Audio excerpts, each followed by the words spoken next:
Welcome to Shorty Supercoach and welcome to the weekend preview. And how about that? The Tigers, unbelievable result. Could never have seen that Gold Coast getting it done last night. The Tigs, well, they're cooked. So I think it'll bring a bit of joy to some people. I'm apologising if you're a Tigers fan out there, but I am sick of them being up there. I just want someone else to win it, even if it's not the Cats.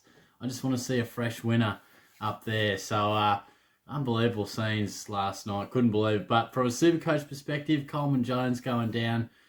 Gee, this season it's a disaster. It continues to find ways to piss you off. Went off, subbed out, scored 5, had 1 touch. So that break even of 18, he was going to be a saviour for us. Scoring really good, going to get well beyond 300k.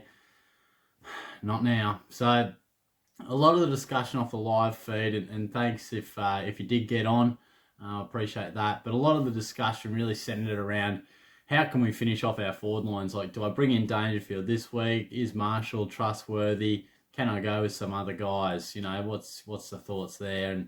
And look, my advice would be bring Dangerfield in either this week or next. I'm doing it next week, mainly off the back. I thought Coleman Jones still had a bit of money to make, but I'll be definitely doing it next week now. But even Poulter, you know, if you've still got him forward, he's probably a guy that has made as much coin as he's going to do. He might get his break even only just, but I think any significant price moves are stalled for the minute, so I could understand that. But there's even talk that Zach Butters is starting to come back through the sample. I wonder how far away he is. Rowan Marshall is a really interesting one. You know, it just depends on how risky you're feeling. You know, I still think that he's going to average really nice for the rest of the season, but that foot is a massive concern. And we had that debate a little bit last night. You know, there are a lot of people that sort of thought, oh, look, I'm just worried about his foot. I know he can score, but do I go with someone that's, you know, a little safer in terms of how they're going to actually play week to week, fitness-wise, but I know they can't reach the heights of a Marshall. So it's a risk versus reward. I still think I'd be rolling the dice on Marshall, but just not this week. Wait and see for a little bit. So yeah, look, I mean, to be honest, at the moment, Supercoach, it hits this lull every year.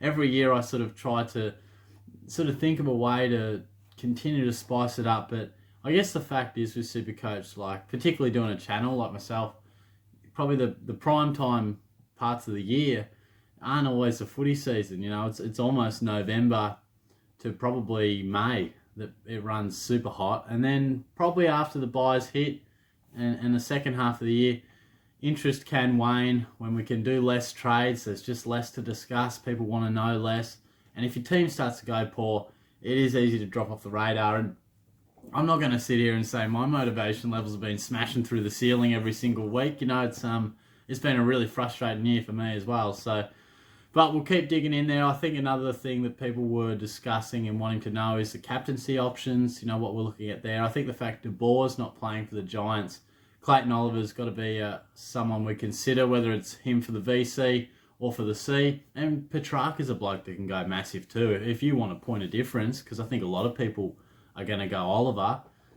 So that's probably something to think about. And maybe you might have a look at Zach Merritt tonight.